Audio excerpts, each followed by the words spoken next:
Heto nga pala Mesami yung next part ng video namin nung nag-barbecue kami sa tabi ng dagat. After nga namin nag-barbecue, heto na yung pinaka-dessert namin. Nagkaroon kami ng halo-halo. Wow! Hindi nga pala ako na-inform kung bakit kailan gabi doon sila naghalo-halo at nung kailan may araw, ba't di sila naghalo-halo? Ay nyamatan.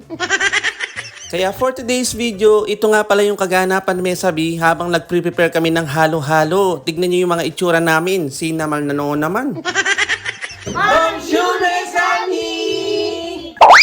At heto na nga yung sinasabi ko, inabutan na kami ng gabi habang kami nagbar-barbecue. Sa totoo lang, Mesami, ay masarap talagang tumambay dito lalo na kapag gabi. At ang sarap lang pagmasdan yung mga iba't ibang klaseng ilaw. At balik nga tayo sa mga binabarbecue namin, heto nga yung mga kasama namin. Di ko nga alam kung nakikita pa ba nila yung kinakain nilang barbecue. Anyamatan. At buti na lang Mesami, dala-dala namin yung mga iPhone namin na hulugan. Na ginawa naming paritan. Anyamatan. At fast forward na nga, heto na nga pala yung mga natitirang barbecue na niluluto ni Mon Amour. Diyos mio, mesilabla Mon Amour, ninala. Bilisan mo nang iluto lahat yan Mon Amour para may isisili na tayo. Ibawi niya. Iuwi mo na lahat, pati sunog para may ulam tayo bukas.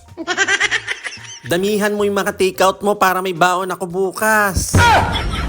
Finally, natapos na rin yung paghihihaw namin at sinimulan na rin sangkapin ang mga halo-halo namin. After nga nilang sangkapin, sinimulan ko na rin kudkurin ang yelong dala namin. O Jiva, literal na kudkuran ng yelo yan. O, saan kayo dyan? Akala nyo, meron din kaming ganyan. Kung inaakala nyo may halo-halo sa Pilipinas, meron din kaming halo-halo dito sa France. Sari-sari din yung mga ingredients namin dito.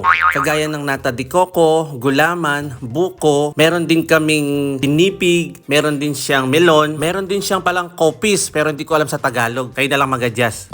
At saka meron pa labanos mustasa. At fast forward na nga, after ko magkudkud ng yelo, ayan, sinumura na namin mag-party-party. Alam nyo na, pagdating sa sayawan, di ko mapigilan, muntik pa nga akong magkaldag-kaldag dyan, kaya lang pinigilan ko lang. Sa sobrang inip natin sa paghihintay ng halo-halo, ayan, dinaanan muna natin sa sayawan. Di ka wari mapapaindak kapag ganito yung tugtugan. Anyamatan.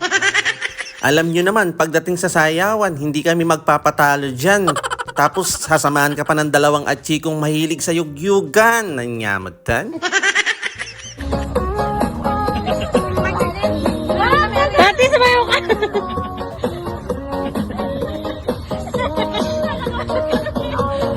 Makakayo ni Wilsie yan eh.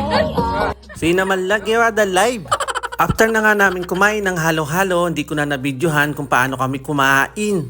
Dahil wala na kaming ilaw at nalobat na rin yung mga iPhone namin na hulugan. Nyamatan. At buti na lang may natitira pang battery yung cellphone ni Mon Amour. Kaya ito yung ginamit ko pang video pa away. At nailawan ng mabuti yung mga binagbabalot namin. At mabilis din naman yung pag-iimpake namin dahil yung mga mabibigat na buhat namin nasa tiyan na. Kaya wala na masyadong bit-bit pa uwi at yung iba naman ay sinili na lang para hindi kami masyadong mahirapan.